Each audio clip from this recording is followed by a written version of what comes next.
Hello everyone, आपका स्वागत है लेट्स एडू आरवाई में। आज history class NCERT class number 11th है और ये लेसन नंबर 1 है।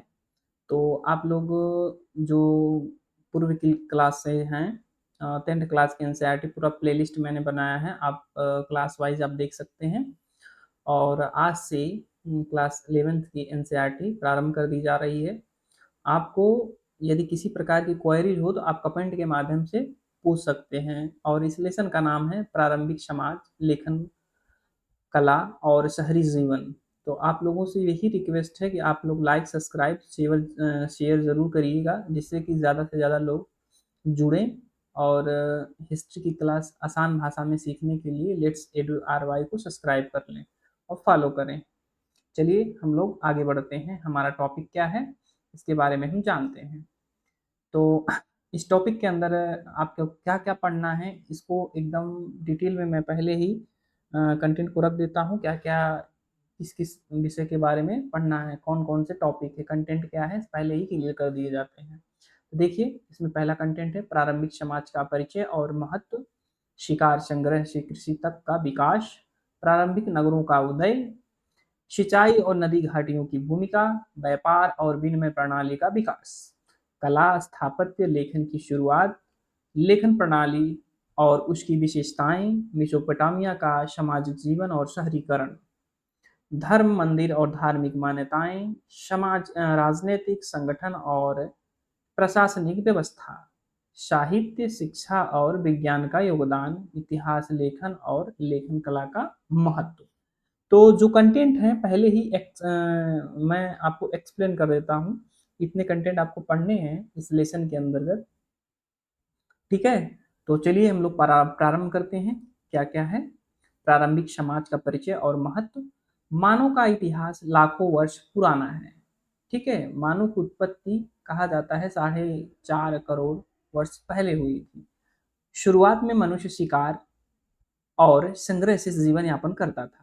पहले जो मनुष्य था प्राचीन काल में, वो वे लोग पहले शिकार करते थे, जीव जंतुओं का शिकार करके कच्ची मांस का सेवन करते थे, संग्रहण से जीवन यापन करते थे। फिर उन्होंने धीरे धीरे कृषि और पशुपालन अपनाया। तो फिर उनके जीवन में धीरे धीरे विकास हो रहा है, देखिए कैसे हो रहा है उनके जीवन की, जो उनका टाइम पीरियड है कैसे कैसे बढ़ रहा है, ठीक है। प्रारंभिक समाज की जानकारी पुरातत्व और अवशेषों से मिलती है। और जो आर्कोलॉजिकल होते हैं, पुरातत्व को आर्कोलॉजिकल अवशेष जो प्राप्त होते हैं, इतिहास में जब इतिहासकार जब खोजते हैं पुरानी चीज़ों को, तो उन्हें अवशेष मिलते हैं, पुराने बर्तन मिलते हैं, उसको हिंदी में मृदभांड के नाम से भी जाना जाता है। और जो प्राचीन काल के बर्तन मिलते हैं, ठीक है? और अनाज जो मिलते हैं जले हुए बचे हुए हैं, ठीक है? और जो इमारतें मिली गई हैं, तो उन्हीं के अवशेष से वो पता करते हैं कितना टाइम पीरियड है, ठीक है? कार्बन 14 के तहत। गुफाओं गुफाओं की चित्रकला प्रारंभिक जीवन का प्रमाण है। आग का उपयोग सबसे बड़ी खोज थी। भाषा और संचार के साधन धीरे-धीरे विकसित होने लगे। मनुष्य धीरे-धीरे अपना संप्रेषण करने लगा, अपनी बोलचाल की भाषा में चीज़ों को आदान-प्रदान करने लगा। छोटे-छोटे समूह बनाकर रहना प्रारंभिक सामाजिक संरचना थी। वे पहले अलग-अलग थे, मनुष्य पहले अलग-अलग रहता था, ठीक है? जीव-जंतु जैसे रहते थे, वैसे फिर धीरे-धीरे वो छोटे-छोटे समूह बनाकर रहने लगे। महिलाएँ संग्रहण कार्य और पुरुष शिकार में लगे होते थे। महिलाएँ जैसे उनको लकड़ी इकट्ठा करना, घरेलू कार्य में संलिप्त थी और पुरुष शिकार के लिए निकल जाते थे बाहर। जिससे कि परिवार का गुजारा हो सके। पत्थर के औज़ार मानव विकास के चरण बताते हैं। उन्होंने पहले जो मनुष्य था, पहले पत्थरों से उन्होंने मतलब टूल्स बनाए छोटे-छोटे, जैसे चाकू बना रहे हैं तो उसे पत्थर से छोटे-छोटे टूल्स बनाकर चमड़ी क्या बोलते हैं, उस पत्थर से जो पत्थर रहता था, उसको काटते थे, ठीक है? पत्थर से चीज़ें और सिलने का भी कार्य करते थे, ठीक है? प्रारंभिक समाज ने आगे की सभ्यताओं की नींव रखी। समय के साथ अस्थायी बस्तियाँ बनने लगी। चलिए आगे चलते हैं। अब देखिए शिकार संग्रह के से कृषि तक का विकास कैसे हुआ। प्रारंभ में मनुष्य खानाबदोश था, ठीक है? एक स्थान से दूसरे स्थान पर जाया करता था। भोजन के लिए वह शिकार और जंगली फल खाता था। शिकार कच्ची मांस खाता था, फिर जंगली फल मतलब फल खाते थे, कंदमूल फल खाते थे। जलवायु परिवर्तन से शिकार घटने लगा। ठीक है? तो चेंज आ रही है इन्वायरमेंट में, ठीक है? तो मानव ने पौधों और बीजों को बोना सीखा। देखिए, मनुष्य धीरे-धीरे चीज़ों को सीख रहा है, ठीक है? पौधे लगाना सीख रहा है, बीजों को बोना सीख रहा है, ठीक है? पालतू पशुओं को पालना शुरू कर दिया, ठीक है? तो खेती ने अस्थायी जीवन की शुरुआत की, अतिरिक्त अनाज से भंडारण की आवश्यकता हुई। जैसे क्या हुआ कि पहले क्या था कि लोग रेगुलर चीज़ शिकार करते थे, खाते थे, वो भंडारण नहीं करते थे, चीज़ों को इकट्ठा करके संग्रहित करके नहीं रखते थे। पर अब देखिए इनकी धीरे-धीरे अस्थायी जीवन की शुरुआत कर रहे हैं। ये अनाज को भंडारण मतलब स्टोर करके रखने लग रहे हैं, ठीक है? रख रहे हैं। खेती के लिए हल और औज़ार विकसित होने लगे। पहले लकड़ी के हल बनाए गए, ठीक है? फिर औज़ार मतलब टूल्स बनाए गए, धीरे-धीरे देखिए विकास हो रहा है मनुष्यों का। अनाज और पीसने की चक्की बनाई गई, जो अनाज था वो पीसने से आटे जो बनते हैं, तो धीरे-धीरे विकास हो रहा है। कृषि ने जनसंख्या वृद्धि को बढ़ावा दिया। गाँव और बस्तियों की स्थापना हुई। कृषि के साथ ही श्रम का भी विभाजन शुरू हो गया। अब चलिए आगे प्रारंभिक नगरों का उदय कैसे होता है, इसके बारे में जान लेते हैं। कृषि अधिशेष ने नगरों की नींव रखी, ठीक है? जब कृषि अस्थायी होने लगी तो लोग अस्थायी निवास बनाने लगे, ठीक है? धीरे-धीरे गाँव के बाद नगर बसने लगे, ठीक है? अब देखिए मेसोपोटामिया यानी 2 नदियों के बीच का क्षेत्र था, जो मेसोपोटामिया था। पहला प्रमुख केंद्र था, क्या? मेसोपोटामिया। यहाँ उर, उरुक, लगास आदि नगर विकसित हुए। कहाँ? मेसोपोटामिया में। मिस्र में नील नदी के किनारे नगर बसे। जो मिस्र था, मिस्र नील नदी के किनारे ही बसा हुआ था, ठीक है? तो हड़प्पा और मोहनजोदड़ो जो था वो सिंधु घाटी नदी के किनारे विकसित हुए। नगर व्यापार और शिल्प केंद्र बने, ठीक है? तो और मंदिर नगर जीवन का केंद्र था। जो मंदिर था नगर जीवन का केंद्र बनने लगा। जैसे मंदिर वहाँ स्थापित किए जाते थे जहाँ पे जल का स्रोत था, वहाँ पे लोगों को पानी लेने की सुविधा हो और मार्केट उपलब्ध करवाई जा रही थी सामान लेने के लिए, ठीक है? अब देखिए मंदिर नगर जीवन का केंद्र था, राजनैतिक शक्ति नगरों से संचालित हुई। नगरों ने ग्रामीणों को बाजार उपलब्ध कराया, नगरों में विकसित वर्ग रहते थे, नगरों से संस्कृति और कला का विकास भी हुआ, नगर जीवन में सभ्यता को उन्नति की राह पर डाला। अब चलिए आगे देखते हैं इसमें क्या परिवर्तन होता है, सिंचाई और नदी घाटियों की क्या भूमिका रही। सभ्यता का विकास प्राय नदी घाटियों में हुआ। टिग्रिस यूफ्रेटिस ने मेसोपोटामिया को समृद्ध बनाया। ये क्या है, जस्ट सेकेंड। अब देखिए टिग्रिस यूनिवर्सिटी ने मेसोपोटामिया में समृद्ध बनाया। यहाँ जो मेसोपोटामिया था इसको बनाने के लिए दो एरियाज हैं, देखिए टिग्रिस और यूफ्रेटिस। देखिए नील नदी ने मिस्र को जीवन दिया। जो मिस्र की सभ्यता थी किसने जीवन दिया? नील नदी, जो उसको बहा के लाती थी चीजें, अवसाद बोलते हैं उसको, तो वो खेती के लिए बहुत ही उपजाऊ होती थी। सिंधु और घग्गर हकरा ने हड़प्पा को आधार दिया। अब दो इलाके आ रहे हैं, देखिए घग्गर हकरा किसको समृद्ध बना रहे हैं? ये सिंधु को। पीली नदी ने चीन को समृद्ध बनाया। नदियां उपजाऊ मिट्टी लाती हैं। बहा के जो अवशेष थे, नदियों से सिंचाई व्यवस्था बनी, नहर और बांध बनाए गए, पानी से व्यापार और परिवहन हुआ। नदी ने धार्मिक मान्यताओं को भी प्रभावित किया। सूखे और बाढ़ ने समाज को चुनौती दी। नदी घाटियां सभ्यता का पालन कहलाती हैं। अब चलिए आगे देखते हैं व्यापार और विनिमय प्रणाली का विकास कैसे होता है। प्रारंभ में वस्तु विनिमय प्रचलित थी। वस्तु विनिमय का मतलब क्या होता था? आपके पास गेहूं है तो आप हमको चावल दे दीजिए, आपके चना है तो हमको मक्का दे दीजिए, ठीक है? चीजों का वस्तु विनिमय मतलब यही था, पहले पैसे का लेन देन नहीं था, ठीक है? जो मुद्रा होती है उसका प्रचलन नहीं था, पहले वस्तु विनिमय था। एक वस्तु हमको दे दीजिए, मतलब आप मुझसे ये ले लीजिए, कोई सामान ले लीजिए, मान लीजिए बोया का माइक है, आप हमको एक मोबाइल दे दीजिए, ठीक है? तो ऐसे ही चीजें आदान प्रदान की जाती थी। अतिरिक्त उत्पादन का आदान प्रदान होता था। नगर व्यापार केंद्र बने। मेसोपोटामिया में लंबी दूरी का व्यापार हुआ। मिस्र ने सोना गेहूं का निर्यात किया। सिंधु घाटी में मोती मन के कपड़े का व्यापार होता था। धातु व्यापार का मुख्य साधन बना। व्यापारी वर्ग का उदय हुआ, मुद्राओं का प्रारंभिक रूप विकसित हुआ, जहाज और गाड़ियों से सामान पहुंचाया जाता था, व्यापार ने संस्कृति आदान प्रदान को बढ़ावा दिया, विदेशी वस्तुएं समृद्धि का प्रतीक बनी। अब देखिए कला और स्थापत्य लेखन की शुरुआत। गुफा चित्रकला सबसे पुरानी कला थी।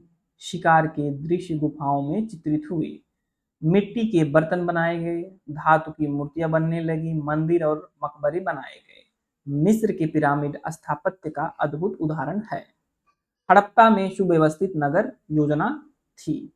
हड़प्पा जो नगर व्यवस्था है वो सुव्यवस्थित नगर व्यवस्था थी, योजनाओं के आधार पर बनाई गई थी सारी, ये यहाँ होना चाहिए, यहाँ नाली होना चाहिए, सड़क होना चाहिए, वो समकोण पर बनी, बहुत सारी चीजें इससे दिखती हैं। मूर्तिकला ने धार्मिक मान्यताओं को दर्शाया, प्रारंभिक नृत्य और संगीत का विकास हुआ, सिल्क यानी कपड़ा और गहनों का निर्माण हुआ, कला ने समाज के वैभव को दिखाया। लेखन कला सभ्यता की सबसे बड़ी देन है। अब देखिए लेखन प्रणाली और उसकी विशेषता क्या है। लेखन ने इतिहास को संरक्षित किया। मेसोपोटामिया में क्यूनिफॉर्म यानी धारदार लिपि विकसित हुई। कहाँ? मेसोपोटामिया में। पूछता है धारदार लिपि कहाँ विकसित हुई है? मेसोपोटामिया में। इसको क्यूनिफॉर्म के नाम से भी जाना जाता है। ठीक है। मिस्र में चित्रलिपि यानी हाइरोग्लिफ प्रचलित हुई। एग्जाम में पूछता है चित्रलिपि को नाम से किस जाना जाता है? हाइरोग्लिफ। ठीक है। चीन में हड्डी और कछुए की खोल पर लिखा गया। हड़प्पा लिपि अब तक अपठनीय है। हड़प्पा की जो लिपियां हैं, खरोष्टी लिपि में लिखा गया है, ब्राह्मी लिपि में लिखा गया है। ठीक है। तो उसको अभी पढ़ा नहीं जा सका है। लेखन का उपयोग व्यापारिक अभिलेखों में हुआ। प्रशासनिक आदेश लिखे जाने लगे। कहाँ लिखे जाने लगे? प्रशासनिक लेख पत्थरों पे उत्कीर्णित करवाए गए। ठीक है। स्थापत्य कला जब आप पढ़ेंगे तो उसमें बहुत सारी चीजें इंक्लूड है, बताएंगे। शिलालेखों पर, पत्थरों पे, पत्थरों की चट्टानों पर धार्मिक ग्रंथों की रचना हुई, साहित्य और कविता का लेखन शुरू हो गया, शिक्षा संस्था बनी, लेखन से ज्ञान का आदान प्रदान हुआ। लेखन ने सभ्यता को अमर बना दिया। किसने? लेखन ने। अब देखिए मेसोपोटामिया का सामाजिक जीवन और शहरीकरण कैसे हुआ। नगर समाज 3 वर्गों में बटा हुआ था। राजा और पुरोहित शीर्ष पर थे, सैनिक व्यापारी बीच में थे, मजदूर और दास नीचे थे। परिवार समाज की इकाई था। विवाह और उत्तराधिकार के नियम बने। महिलाएं भी समाज में भूमिका निभाती थी। नगर जीवन को श्रम विभाजन को बढ़ावा दिया। कृषि, शिल्प, व्यापार सब जुड़ गए। नगरों में कानून और नियम लागू हो गए। त्योहारों और उत्सव आयोजित होते थे। नगरों में सभ्यता की पहचान बनाई। किसने? नगरों ने। अब देखिए धर्म, मंदिर और धार्मिक मान्यताएं क्या हुई, इसको भी देख लेते हैं। मंदिर नगर का केंद्र था। देवता प्रकृति रूप से जुड़े हुए थे। मेसोपोटामिया में चंद्र और सूर्य देवता की पूजा होती थी। कभी कभी एग्जाम में पूछता है कि मेसोपोटामिया में किसकी पूजा होती है, तो आप स्पष्ट बता सकते हैं चंद्र और सूर्य देवता की। ठीक है। मिस्र में यानी रा को सूर्य देव और ओसिरिस प्रमुख थे। मंदिर आर्थिक गतिविधियों का केंद्र भी था। मंदिरों में कर यानी जमा होते थे। पुजारी प्रशासन में महत्वपूर्ण थे। धार्मिक ग्रंथ लिखे गए। मृतकों के परलोक में विश्वास था। पिरामिड और मकबरे परलोक की तैयारी थे। धार्मिक अनुष्ठान सामूहिकता को मजबूत करते थे। धर्म ने शासन और समाज दोनों को प्रभावित किया। अब आगे देखते हैं राजनीतिक संगठन और प्रशासनिक व्यवस्था क्या थी। नगर राज्यों का उदय हुआ। प्रत्येक नगर का शासक राजा होता था। जो नगर होते थे वहां का एक राजा होता था, शासक होता था उस राज्य को चलाने के लिए। जैसे आज होता है कि भाई मंत्री जी हैं, मुख्यमंत्री जी हैं। ठीक है। ऐसे ही पहले भी चीजें थी, बनाई गई थी। प्रशासन मंदिर और राजमहल से चलता था। सेना नगर की रक्षा करती थी, कर वसूली का प्रचलन था, यानी टैक्स का, व्यापार पर नियंत्रण रखा जाता था, लिखित कानून बनाए गए। हम्मुराबी की संहिता इसका उदाहरण है। दंड और पुरस्कार की व्यवस्था की गई। पुरस्कार की व्यवस्था थी। शासक को देवता का प्रतिनिधि प्रतिनिधि माना जाता था। जो शासक होता था उसको क्या कहा जाता माना जाता था, उसको देवता का प्रतिनिधि माना जाने लगा। पड़ोसी राज्यों पर विजय से साम्राज्य बढ़ा। जैसे आप एक गांव के मालिक हैं तो दूसरे गांव के मालिक कैसे होंगे, जब उस गांव को जीतेंगे तभी ना। तो उसी प्रकार वो एक राज्य को जीत लिया जाता था तो उसमें सम्मिलित कर लिया जाता, तो वो विजय जब कर लेता तो साम्राज्य बड़ा होने लगा था, विकसित होने लगा। प्रशासन ने सभ्यता को संगठित रखा। अब देखिए साहित्य और शिक्षा और विज्ञान का योगदान क्या हुआ। मेसोपोटामिया में महाकाव्य लिखे गए। गिलगमेश का महाकाव्य प्रसिद्ध है। कभी कभी एग्जाम में पूछता है गिलगमेश महाकाव्य किसका है, तो मेसोपोटामिया का। ठीक है, मेसोपोटामिया का महाकाव्य किसे कहते हैं, गिलगमेश को कहते हैं, नोट कर लीजिएगा। मिस्र में मृतकों की पुस्तक लिखी गई। जो मरे हुए लोग थे, वो जो अवशेष थे उसको मम्मी बोला जाता है। बॉडी उस पर किसी चीज का लेप लगाते, उस केमिकल का लेप लगाकर रख देते हैं, वो मम्मी वैसे ही बॉडी पड़ी रहती है। आज भी आप देख सकते हैं बहुत सारी मम्मी पड़ी हुई हैं। भारत में वेद उपनिषद रचे गए। चीन में कन्फ्यूशियस के विचार लिखे गए। ये बहुत बड़ा विद्वान था, कौन, कन्फ्यूशियस। शिक्षा मंदिरों और गुरुकुलों में दी जाती थी। अंक और गणित का भी विकास हुआ। खगोल शास्त्र का प्रारंभ हुआ। पंचांग कैलेंडर बने। औषधि और चिकित्सा पद्धति विकसित हुई। अब औषधि इसमें क्या आप जानते हैं क्या, उसको चरक संहिता, ठीक है, उसमें बहुत सारी चीजें दी गई हैं चिकित्सा पद्धति के बारे में। चरक संहिता धातु कर्म और वास्तु कला विज्ञान की देन थे। साहित्य और विज्ञान ने मानव सभ्यता को नया रूप दिया। अब देखिए इतिहास लेखन और लेखन कला का महत्व। लेखन से ही इतिहास संरक्षित हुआ। अभिलेखों से समाज की झलक मिलती है। कानून और नियम लिखे गए। व्यापारिक लेन देन सुरक्षित हुआ। धार्मिक मान्यताएं ग्रंथों में दर्ज हुई। शासकों की विजय और पराजय लिखी गई। साहित्य ने संस्कृति को जीवित रखा। शिक्षा का प्रसार लेखन से हुआ। ज्ञान अगली पीढ़ी तक पहुंचा। लेखन ने अतीत और वर्तमान को जोड़ा। पुरातत्व और लिपियों से हमें जानकारी मिलती है। लेखन मानव सभ्यता की सबसे बड़ी उपलब्धि मानी जाती है। ऐसा नहीं है कि चीजें जस्ट सडनली अचानक बदल जाती हैं।